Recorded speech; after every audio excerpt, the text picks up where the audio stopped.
मेरे से एक बहुत कॉमन क्वेश्चन पूछा जाता है कि औरत कितना अंदर ले सकती है, कितना लंबा उसे सेटिस्फाई करेगा, कितना ब्रॉड होना चाहिए, कितना उसे पसंद है और कितने से उसे चरम सुख मिलता है। लड़के बहुत ज़्यादा कंसर्न रहते हैं, बहुत ज़्यादा मिथ्स को सुनते हैं। तो कितना साइज बिल्कुल सही है एक औरत के लिए, चलिए बात करूँगी। चैनल पे नए हैं सब्सक्राइब करें। मैं हूँ डॉक्टर नेहा मेहता और ऐसी बहुत सारी वीडियोज़ बनाती हूँ जो कि आपके सेक्शुअल मिथ्स को दूर करती है और सही सेक्सुअल सॉल्यूशंस देती है। तो शुरू करेंगे। चैनल को सब्सक्राइब कर दो क्योंकि बहुत कंटेंट है जो कि आपको हेल्प करेगा रियल लाइफ में। तो press the bell icon, set the notification and let's start awakening.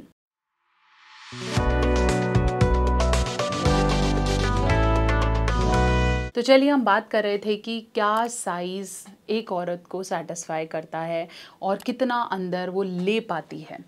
सबसे पहले समझेंगे कि जो फीमेल का वजाइनल कैनाल है, जहाँ आप बात कर रहे हैं, मैं आपको एक डायग्राम से यहाँ समझाने की कोशिश करती हूँ। अगर आप ऐसे एक्सप्लेन करते हैं कि ये फीमेल का वल्वल एरिया, ये बाहर का आपका क्लिटोरिस है, ठीक है, ये वो वल्वा है जो कि आपको दिखता है। किसी का स्क्वीज्ड है, किसी का पिंक है, किसी का रैबिट हेड है, तो ये बाहर का वल्वा है, ठीक है, जिसे हम योनी कहेंगे। इस योनी में कुछ लिप्स हैं, ठीक है, जो कि लाल होते हैं या पिंक होते हैं, तो ऐसे लिप्स हैं। और यही योनी के थोड़ा ऊपर यूरिन आता है और ये जो पर्टिकुलर होल है जिसे हम वजाइनल होल कहते हैं। तो बाहर वाला एरिया वल्वा, ये वाला वजाइना। इसके ऊपर एक छोटा सा सॉफ्ट टच का एरिया है जिसे हम क्लिटोरिस कहते हैं। पतला सा ऐसे ट्रायंगल शेप का, जिससे आप हाथों से हिलाएंगे या मसाज करेंगे तो फीमेल को वही सेंसेशन आती है जो लड़के के पेनिस छूने से या उसको टच करने से आती है। तो जब आप इसको सहलाएंगे तो क्लिटोरिस स्टिमुलेशन होगा और यहाँ पे एग्जैक्टली टच करेंगे तो वल्वा प्लेजर देगा और यहाँ पे जो है वो है आपका वजाइनल ओपनिंग। अब ये वजाइनल ओपनिंग अगर मैं समझाने की कोशिश करूं तो ये है बहुत बड़ी। देखो जितना ये बॉटल पूरा है, हो सकता है इतना बड़ा हो, लेकिन ग्रीन पार्ट से अपर, इस ग्रीन पार्ट के ऊपर कोई फीलिंग नहीं है, ठीक है। ये पूरे पार्ट में सर्विक्स है, फिर यूट्रस स्टार्ट, मतलब गर्भाशय शुरू हो जाता है। तो उसके अंदर अगर आप कुछ कर भी रहे हो या कुछ डाल भी रहे हो तो फीलिंग नहीं है, दर्द है उल्टा, तो प्लेजर नहीं है। समझ में आया? सिर्फ ये शुरू का पार्ट है जिसके अंदर सबसे ज़्यादा खून का प्रवाह है, जिसके अंदर अगर आप उंगली से सिर्फ छू भी रहे हो ना तो शील फील और अगर आप इसको ज़ोर से कुछ कर भी रहे हो तो यहाँ पेन है। इसके बाद ये सिर्फ स्किन है जो बच्चे के टाइम पे ज़्यादा एक्टिव हो जाती है। तो ये जो 2.5-3 इंच का एरिया है ये सबसे ज़्यादा ब्लड फ्लो वाला एरिया है और अगर आप इस 2.5-3 इंच के एरिया में ज़्यादा से ज़्यादा स्टिमुलेशन और प्लेजर दे पाओ ना तो आपका साइज़ कम भी है ना तो भी वो संतुष्टि देगा। लेकिन अगर आपका साइज़ 7-8 इंचज़ है, वो इस आगे वाले एरिया में प्लेजर दे ही नहीं रहा। इसको ऐसे समझाते हैं कि मान लेते हैं आप कहते हो भाई मेरा साइज़ तो 7 इंचज़ है, 6 इंचज़ है, आप पेनिट्रेट कर रहे हो, आपने पेनिट्रेट किया और आप लेके जा रहे हो बिल्कुल अंत तक। आई होप आप देख पा रहे हो।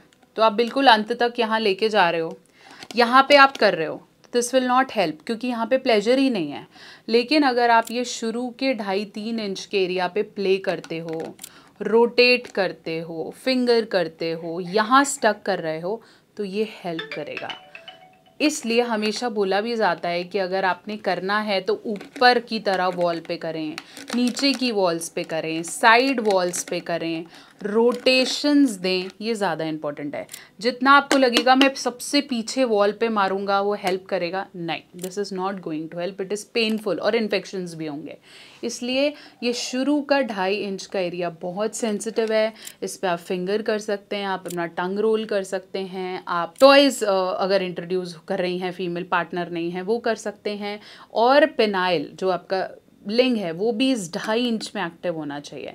इसके लिए आप ऊपर नीचे साइड, दोनों साइड्स, रोटेशन, ठीक है, hand cupping, double hand, single finger, इस हिसाब से आप कैसे भी कर सकते हो। इसलिए वो मेल जिनका साइज़ उन्हें लग रहा है कि उसका तो उतना बड़ा दिख रहा है, मेरा नहीं दिख रहा है, अगर आपका मशरूम साइज़ भी है, आपका हैमर साइज़ भी है, छोटा साइज़, कितने तरीके के होते हैं वो आप इस वीडियो में देखो, लेकिन अगर आपका छोटा भी है तो भी आपको कंसर्न नहीं लेना है कि ओ माय गॉड मैं कैसे काम करूँगा। एक एवरेज साइज़ की अगर मैं बात करूँ तो एक एवरेज मेल पेनिस का साइज़ इरेक्टेड होना चाहिए 5 से 5.25 इंच।